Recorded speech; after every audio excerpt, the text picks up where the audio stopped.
Bezat Hashem, let's learn Halakha of Shabbat about lighting the candles of Shabbat. There's two ways that ladies light the candles of Shabbat. Some ladies would say a blessing and then they would light their candles of Shabbat. Some ladies would light first all the candles of Shabbat and then say the blessing.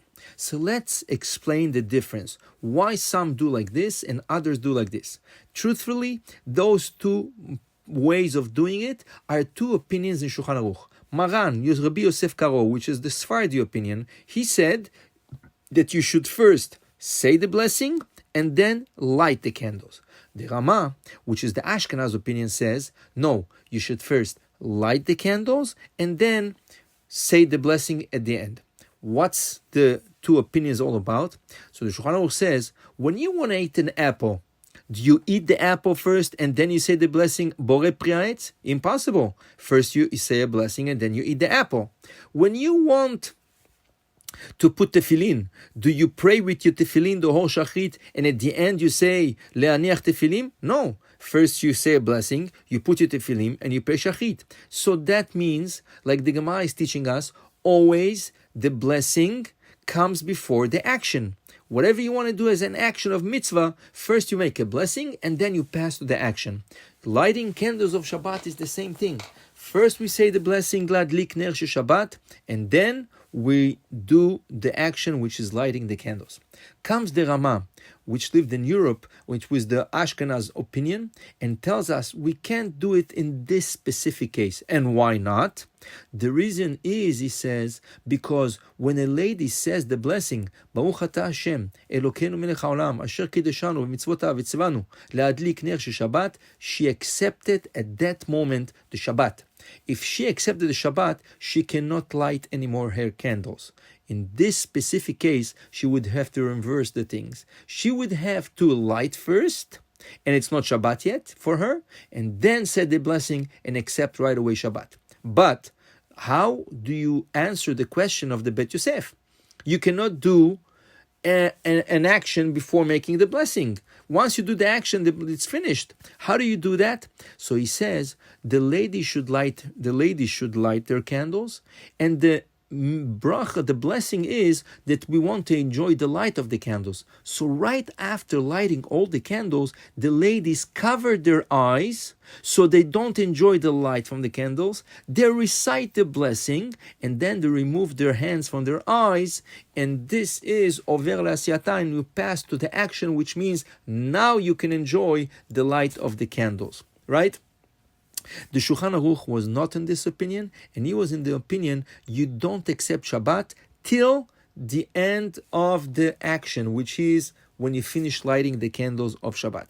Now, the two opinions, each opinion is for each community. For the Sephardi community, we do like the Shulchan Aruch. For the Ashkenaz community, they do like the Rama. But one thing is important.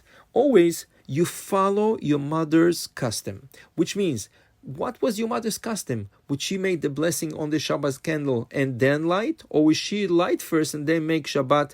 She would then light, then bless over the Shabbat candles, right? So you should follow this custom. But now, if you are a balat tshuva, if a lady just made tshuva and she doesn't know what her mother did, right? So it depends. Follow your community. Ask the rabbi of the community, what's the custom in this community, right? If you go to Eretz Israel is where the Shulchan Aruch of Rabbi Yosef Karo is written. And then you have to follow the Shulchan Aruch if you're a Sephardi. If you're Ashkenaz, even in Eretz Israel, you will follow the Rama, right? But outside Israel, you would follow the custom either of your mother, either of your community. If you don't know the custom of your mother, and you don't know what's exactly your community custom, because you don't have really a community, you have a synagogue, but it's not really a community, in this case, it's better to follow the opinion of Shulchan Aruch.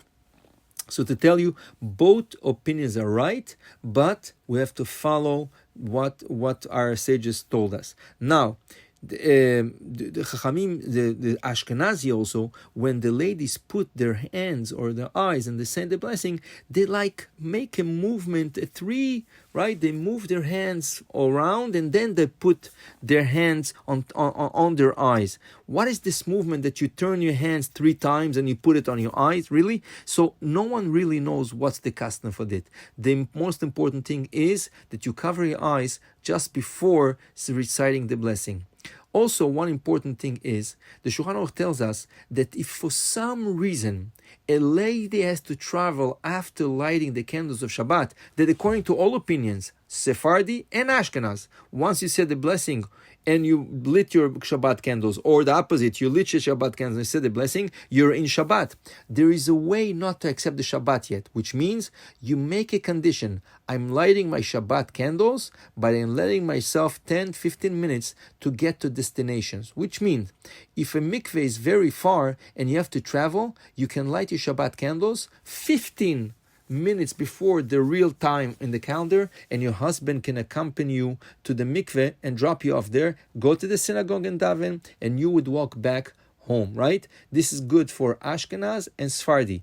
According to the Sephardim, you can make a condition once a year. You don't have to make it every time. And say, I'm lighting my candles of Shabbat. Whenever I'm going to need to travel, I'm 10 minutes or 15 minutes before, I should be able to travel it and accept Shabbat right when I arrive destination. You have to do it by the times and respect the times in the calendar, but you can advance it to 10 to 15 minutes before. I wish you all Shabbat Shalom u'mevorach.